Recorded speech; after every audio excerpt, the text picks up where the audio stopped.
Yeah, how's my baby? How's my baby? Do you like Pac-Man CE? Do you want to play some Pac-Man Championship Edition? How about you? What's your favorite? Focus. There we go.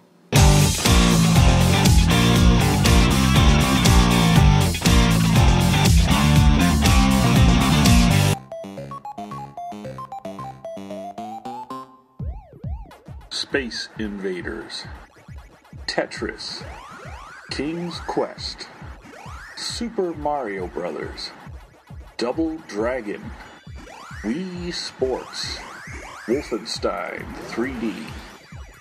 For most gamers, there was a game that really hooked them, a game that made them realize just how fun it can be to play a video game, and thus turn them into gamers. And that game could be anything. I know a girl who originally got hooked on Bruce Lee for the Commodore 64. But for many legions of fans, including myself, that game was Pac-Man. Before Pac-Man, I had played games such as Missile Command, Asteroids, and Space Invaders. But Pac-Man, with its bright colors and interesting characters, really appealed to my young eyes.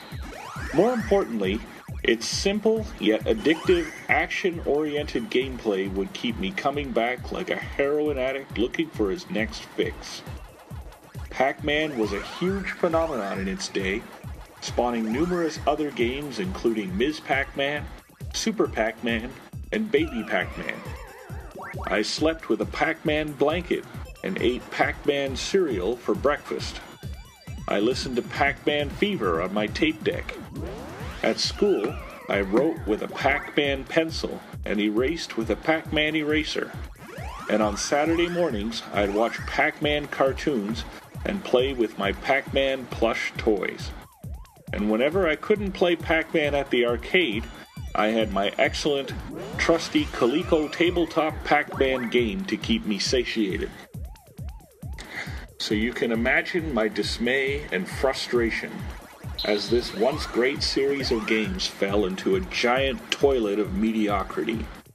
In the years since that golden time, we've seen Pac-Man's company Namco completely lose sight of what made the original Pac-Man game so fun and addictive, and instead force 3D graphics, platform and puzzle-oriented gameplay, and other silliness upon our poor beloved hero.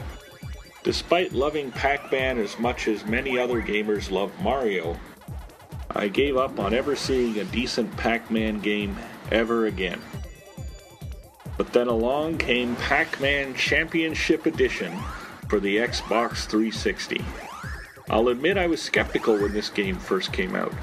Even though I had heard it was designed by the original Pac-Man creator, I just couldn't believe that the magic was still there. And I've never been more pleased to be wrong. I played this game at a friend's house, and it just blew me away. I couldn't believe I was actually playing a real Pac-Man game. Everything I loved about the original game was there, and the changes made actually improve on the original games in many respects. The result is a truly addictive game that manages to both resurrect feelings of nostalgia, yet still manages to feel fresh and new. So in what ways are this game the same as the original? And in what ways are they different? Well, let's start with the graphics. The original sprites are there, and even today these sprites are iconic in their status. There's a trippy effect added to the walls of the maze, and if Pac-Man grinds against the wall, there's a cool spark effect. The most striking difference, of course, is the difference in the screen orientation.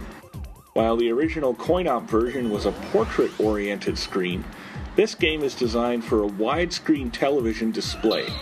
If your TV screen is not wide, you'll see black borders on the top and bottom of the screen.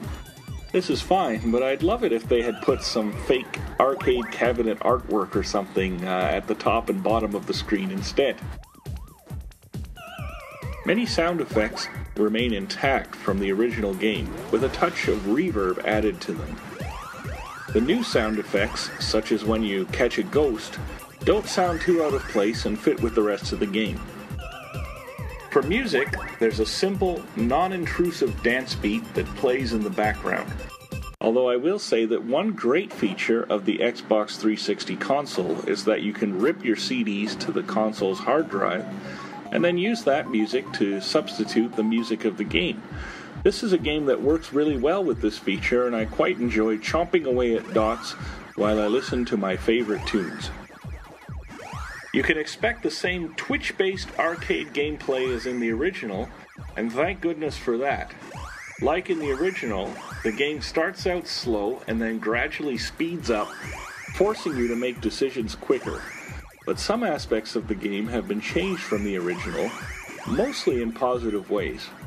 First, instead of the same static maze every time, the maze is constantly changing. Eat all the dots on one side of the screen to make a fruit appear. Eat the fruit, and then that side of the maze reforms with a new pattern. Also, when you die, and in this kind of game you die a lot, you don't reset your position. Instead, you just get right back up and keep munching. The points pattern for eating ghosts has changed. Just like in the original, when you eat a power pellet, then the ghosts turn blue and you can eat them for a brief time. And like the original, eating more than one ghost during this time will increase your score exponentially with every ghost you eat, up to 1600 points for the fourth ghost. However, in this new Pac-Man game, eating another power pellet before the first one runs out will extend the time you have to eat ghosts, and make any ghosts that have reverted back to their original color turn blue again. So you can keep chaining up the points to a maximum of 3200, and even after you hit that ceiling, you can keep eating more and more ghosts for 3200 points each. Also, in the original, you got one free life at 10 or 20,000 points, and that's it. But in this game, you get free lives at regular point intervals. So there is a strong incentive to keep the chains of ghost munching going for as long as possible. Another curious addition to the game is a time limit, and this one I'm actually not too keen about. While it definitely helps keep the sessions bite-sized and creates a level playing field for purposes of getting the highest score, I miss the days when I could just keep playing to see how far I could get. As a kid, I rolled the score for my Pac-Man game, meaning that I scored so many points that the number went back to 0. The game handles wonderfully on the Xbox 360 analog stick. While the game doesn't actually use any of the analog information, the stick feels just enough like an old joystick to me. It definitely feels more natural than using a D-pad. This is a downloadable title from Microsoft's Xbox Live online service.